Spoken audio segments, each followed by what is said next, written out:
Chicago, 1893. The city was alive with electricity, literally. The world's Columbian Exposition lit up the night sky, dazzling millions of visitors with innovations they had only dreamed of. The first Ferris wheel, electric lamps strung like jewels across the fairgrounds, and ice cream cones that melted on eager tongues. It was the age of progress, the promise of a brighter America. But just a few blocks away, in a nondescript neighborhood, another structure rose from the city streets. It did not glow with bulbs or laughter. Its hallways twisted, its doors opened onto brick walls, its staircases led nowhere. It was called many things, but history remembers it as the Murder Castle. Imagine yourself as one of the many young women drawn to Chicago by the fair, bright-eyed, hopeful, carrying little more than a suitcase and a dream. You are promised a room, a job, maybe even adventure. Instead, you step into a building designed like a puzzle box of death. And once you cross its threshold, you never step out again. This is not just the story of H.H. Holmes, America's first serial killer. It is the story of how ambition and evil coexisted under the banner of progress, and how a hotel meant to welcome became a machine for vanishing souls. Chicago, 1893. The city was reborn from fire. Just 22 years earlier, the Great Chicago Fire had reduced the city to ash and rubble. But now, it was the epicenter of hope and ambition. The world's Columbian Exposition stretched across 600 acres, its gleaming white buildings earning the name the White City. By day, sunlight struck their plaster facades until they glowed. By night, electric lamps, still a novelty for most Americans, washed the grounds in a radiance so pure, so artificial, it seemed the future had arrived early. The fair was a magnet. Farmers from the plains, immigrants fresh off the boat, wealthy Easterners in pressed suits, all converged to witness miracles. The Ferris wheel lifted them higher than they had ever been. The first moving sidewalk carried them without effort. Buffalo Bill staged his Wild West spectacle just beyond the gates. It was a city of wonder, alive with the smell of roasted peanuts and the sweet stickiness of caramel corn, alive with music, parades, and laughter. But walk a few blocks west, past the brilliant glow, and the light fades. The streets turn darker, muddier. Boarding houses crowd together, their windows jaundiced with weak gaslight. Here stood a peculiar building at 63rd and Wallace. At a glance, it looked like any other three-story brick structure. Nothing more than a new hotel for visitors eager to stay close to the fairgrounds. It bore the sign of respectability. Holmes's World's Fair Hotel. Yet behind its walls lay a labyrinth. Staircases that ended abruptly. Hallways that narrowed like throats. Doors that locked only from the outside. Rooms sealed tight with asbestos and iron plating. A basement with vats of quicklime and a furnace big enough to swallow a man whole. And as the White City promised life, invention, and progress, the castle offered something else. Something that would not be found on any map, nor written in any guidebook. An invitation to disappear. For now, its secret was safe. Guests checked in with hopeful eyes, carrying suitcases that would never be unpacked again. Chicago celebrated, and the castle, silent, patient, waited for its first scream to echo within its walls. He arrived in Chicago in 1886, a man of education, or so he claimed. He called himself Dr. Henry Howard Holmes, a doctor of medicine, a man of science. His voice was smooth, his eyes calm, his manners refined. To strangers, he seemed a gentleman. To young women, he was a promise of protection and charm in a city that often treated them as prey. But Holmes was only a name he borrowed. He was born Herman Webster Mudgett in Gilmanton, New Hampshire, the son of a strict disciplinarian father and a devout mother who taught him scripture as though it were medicine. From boyhood, he was clever, too clever. He dissected animals not for science, but for a curiosity that veered toward cruelty. His classmates whispered about the boy who seemed unafraid of blood. When he grew into a man, he wore respectability like a mask, switching identities as easily as changing coats. By the time he reached Chicago, he was already a seasoned fraud. He forged signatures, cheated insurance companies, and charmed widows out of their savings. But Chicago offered something no other city could: anonymity. It was booming, sprawling, swelling with people from every corner of the country. A man could vanish into its streets and reinvent himself completely. Holmes found work at a drugstore on 63rd Street, near the land that would soon be crowded with fairgoers. He ingratiated himself with its aging owner, Mrs. Holton. When her husband died, Holmes offered to buy the place. She accepted. Not long after, Mrs. Holton was gone too. Holmes claimed she had retired to California. Neighbors raised eyebrows, but in a city where people came and went daily, who could say? Owning the drugstore gave Holmes money, but he wanted more. He dreamed bigger than small cons. He wanted a monument, his own building, a place where he could expand his enterprises, shops, offices, apartments, and hotel rooms for the flood of visitors soon to arrive for the Columbian Exposition. Construction began in 1887. Holmes hired and fired crews constantly, ensuring that no single worker could understand the building's design. He ordered secret rooms, false walls, and hidden passageways. Workers were baffled, but they needed the wages. And Holmes, always polite, always smiling, paid just enough to keep them from asking too many questions. On paper, he was an entrepreneur. In truth, he was laying the foundation for something darker. Behind his calm gaze, Holmes believed he had outsmarted the world. Laws were written for ordinary men, and he was anything but ordinary. Every signature he forged, every lie he told, was proof of his superiority. And soon, his hotel, his castle, would not only be his business, but his stage. Guests would enter, unknowing. And he, the master of the labyrinth, would decide whether they walked back out. At the corner of 63rd and Wallace, the building rose brick by brick. Chicago's South Side was a place of noise and progress. Wagons rattled over cobblestones. The smell of coal smoke hung in the air, and the clang of hammers echoed from construction sites. But the structure Holmes built was stranger than the rest. At first glance, it was respectable enough.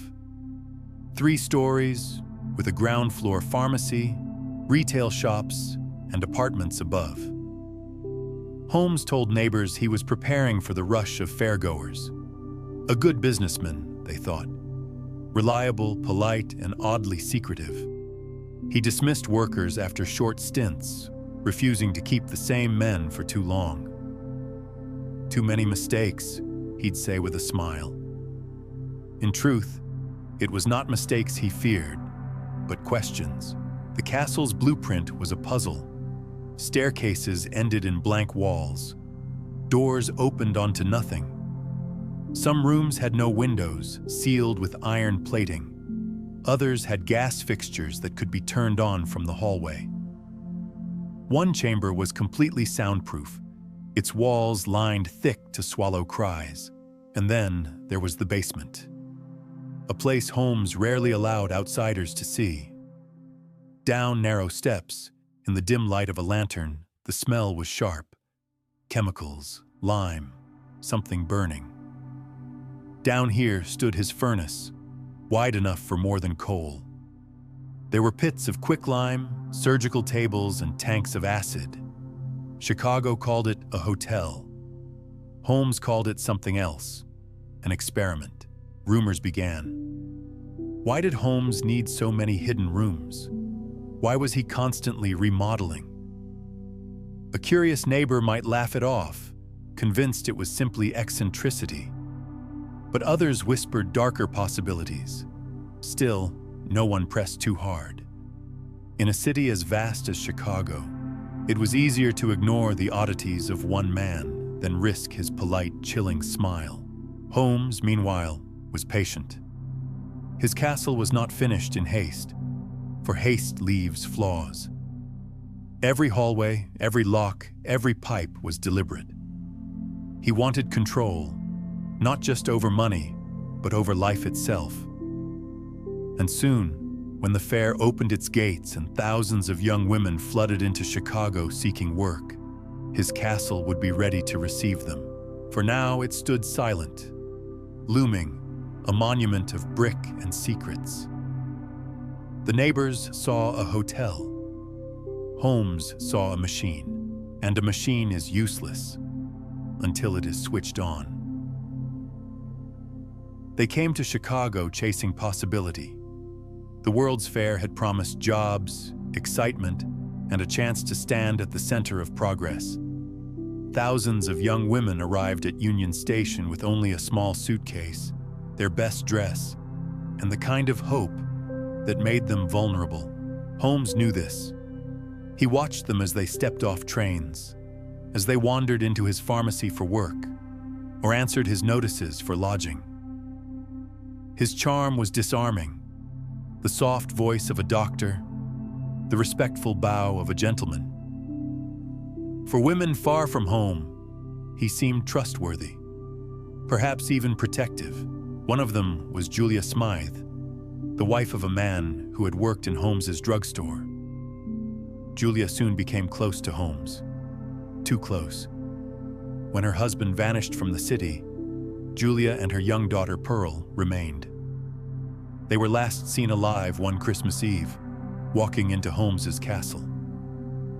He later explained they had gone traveling. No one ever saw them again. There was also Emmeline Sigrand, a young typist with soft features and ambitions beyond small-town life. Holmes courted her carefully, feeding her with promises of marriage. But when she asked too many questions, she disappeared into the castle's hallways. A trunk later turned up, heavy, oddly sealed. Inside, investigators would find bones, and then came the guests, who signed into the World's Fair Hotel, hoping for a cheap bed near the Columbian Exposition. They left their names in neat script in the ledger at the desk, and carried their bags up the stairs. Some of them checked into rooms where vents lined the walls. At night, as they lay in bed, gas seeped silently into their lungs. Others found themselves locked inside airtight chambers, pounding against the walls until their fists gave out.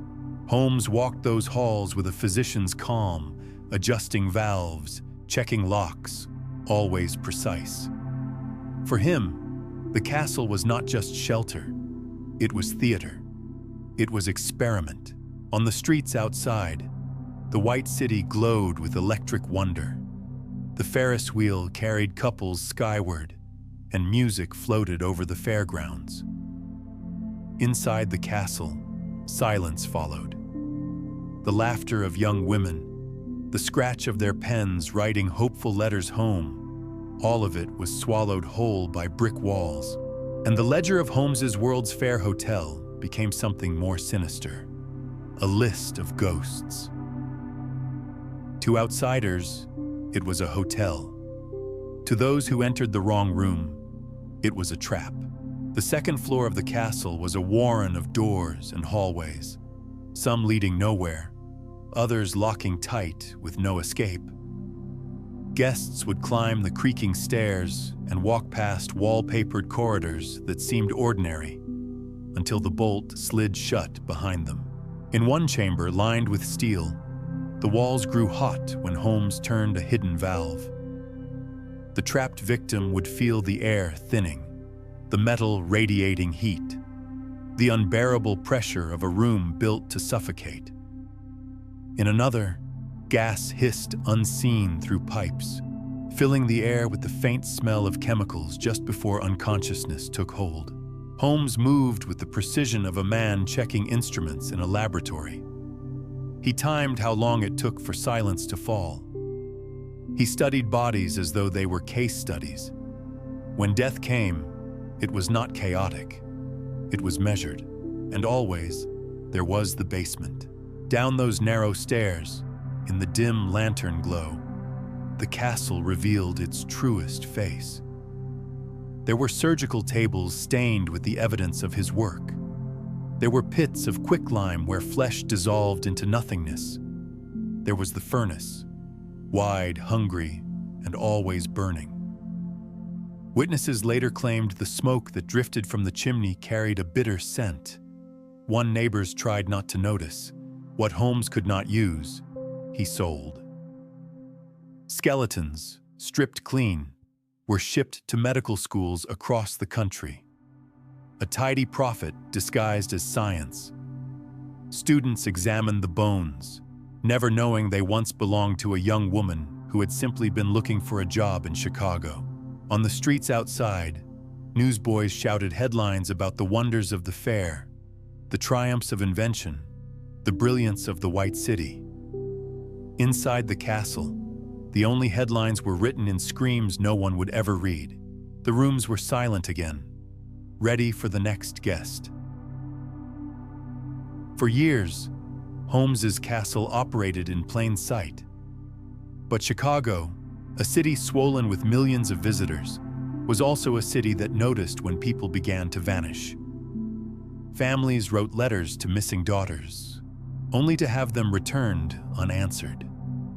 Friends made inquiries that led only to silence, and rumors began to circulate. The polite doctor with the pleasant smile seemed to leave a trail of absences behind him. The first cracks appeared with creditors.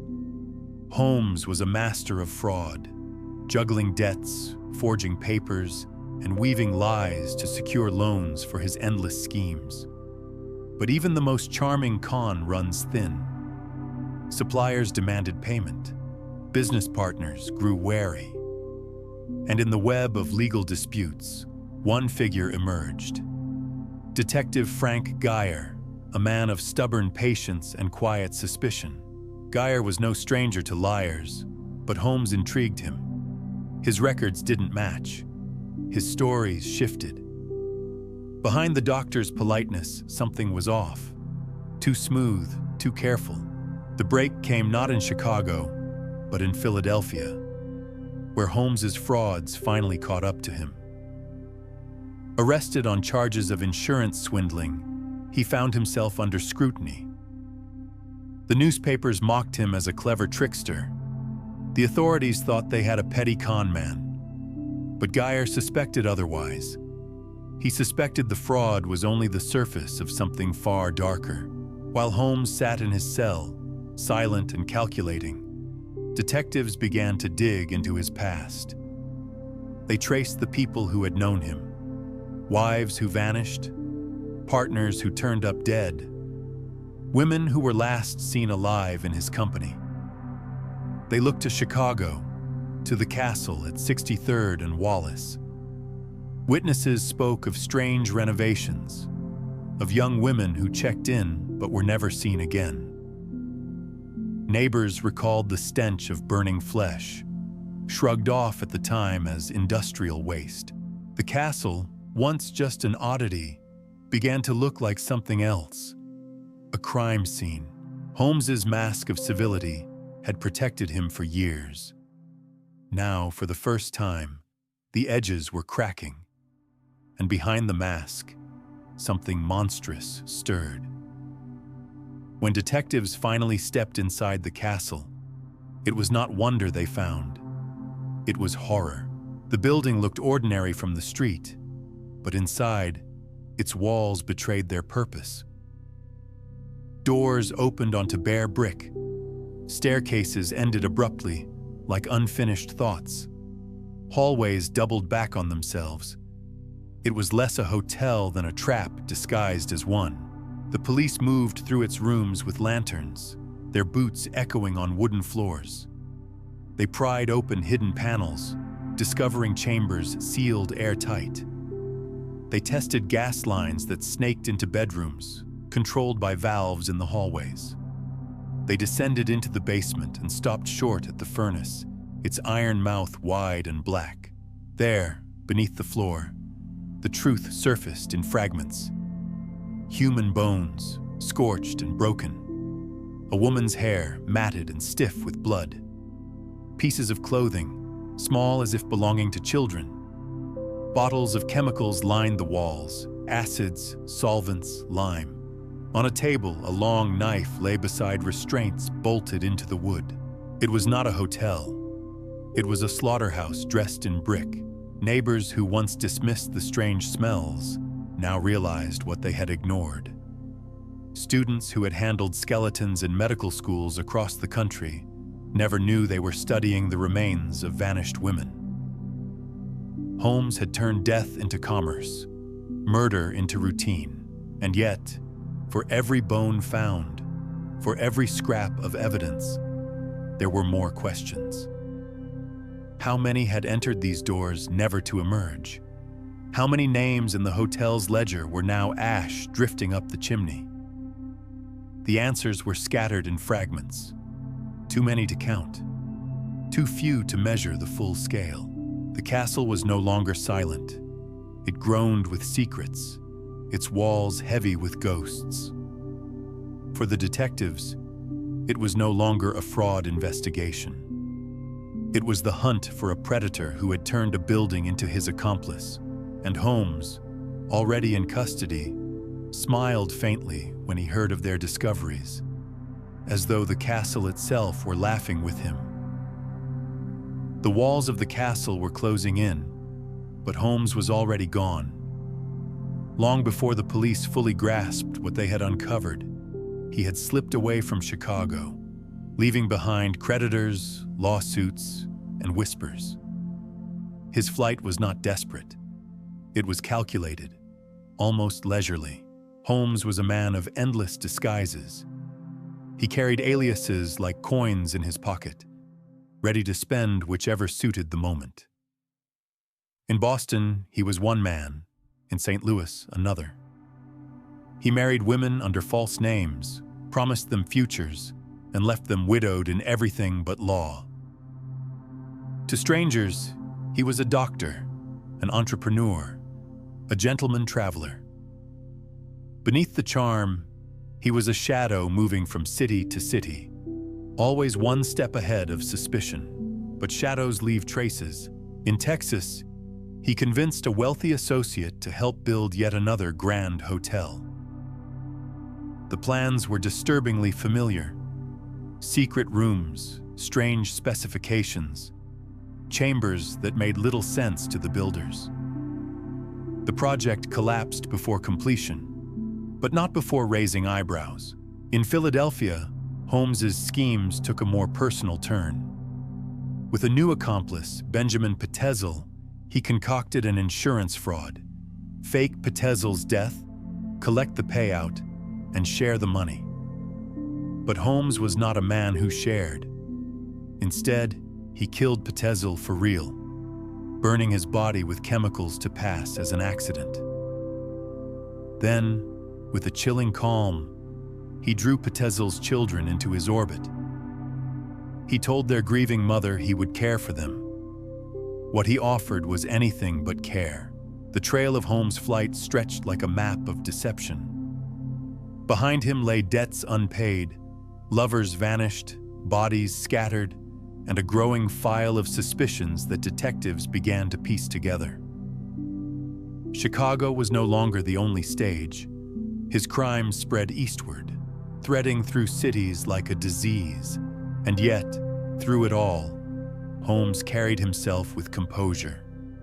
He dined well, dressed sharply, and spoke as though the world belonged to him. He believed he was untouchable, that the law was clumsy, the police naive, and the truth pliable in his hands. But Detective Frank Geyer had not forgotten him. As bodies surfaced, as missing children failed to return home, Geyer followed the faint, chilling footprints Holmes left behind. City by city, step by step, the net drew tighter.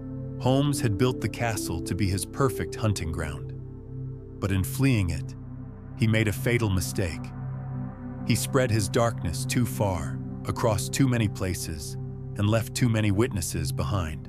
And for the first time, the Doctor of Lies found himself being followed, not by victims, but by justice. Philadelphia, 1894. The Pitezel family thought Holmes was their salvation. Benjamin Pitezel, a struggling inventor with a taste for drink, had been lured into Holmes's schemes years earlier. The plan seemed simple: fake his death in an insurance fraud, split the payout, and disappear into comfort. But Holmes never planned for Benjamin to share the prize. He killed him instead, burning his body with benzene until his skin blistered beyond recognition. The corpse was found in a grimy office building, and Holmes presented it as Benjamin's accidental death.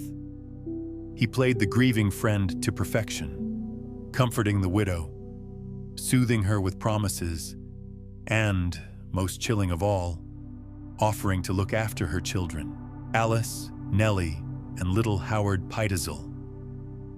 Innocent, trusting, believing this well-dressed doctor was their protector. They traveled with Holmes, city to city, lodged in boarding houses and hotels, while their mother, kept apart, remained convinced her children were safe. But the trail told another story. In Toronto, Alice and Nellie vanished. In Indianapolis, Howard disappeared next. By the time Detective Frank Geyer retraced their path, all he could follow were whispers and receipts. Boarding house owners remembered a polite man with children who never stayed long.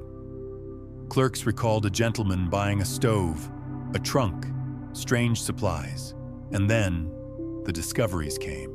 In Toronto, Geyer found the remains of Alice and Nellie, buried in a shallow grave, their small bodies reduced to silence. In Indianapolis, Howard's fate was worse. Investigators unearthed charred fragments in a stove, bone and teeth mixed with ashes. The children's bright lives extinguished for nothing more than Holmes's convenience. The case broke into headlines across America. No longer was Holmes a clever swindler or a shady doctor. He was something darker, a murderer who preyed not only on women, but on children. The public, once amused by tales of fraud, now stared into the abyss of his true nature. Holmes sat in custody as the truth unfolded, calm as ever, his face betraying nothing. But the evidence mounted around him: bones beneath the earth, teeth in the ashes, and a trail of death stretching from Chicago to Philadelphia. The castle was only the beginning. The real scale of Holmes's crimes was now horrifyingly clear. He carried murder with him like a second skin, leaving traces wherever he went. And for the first time, the nation realized it was staring at something new, something it had no words for yet: America's first serial killer. By the autumn of 1894, the net had drawn tight. Holmes, once a shadow slipping through cities with aliases and charm, was now cornered by the weight of his own trail. The frauds, the debts, the bodies. It had become too much to ignore. Detective Frank Geyer, dogged and deliberate, had followed the footsteps of the Pitezel children across half the country. Each stop Holmes made had been logged by receipts, hotel registers, witnesses with vague recollections of a gentleman traveler and 3 quiet children. Each turn of the trail led to darker revelations: shallow graves in Toronto, charred bones in Indianapolis. Geyer pressed on, not with flair, but with the relentless patience of a man who refused to let innocence vanish into paperwork. Holmes, meanwhile, sat in custody in Philadelphia, outwardly composed. When accused of Pitezel's murder, he smiled faintly, as though the accusation were absurd. But behind the calm was calculation. He still believed he could talk his way out, charm his accusers, spin lies so tangled that truth would drown in them. He had done it before. Why not again? But this time, the walls were different. Witnesses lined up, evidence piled high. The castle in Chicago was revealed for what it was, a monument of cruelty. The bones in his basement, the hidden rooms, the strange gas fixtures, all of it came to light in testimony and newsprint.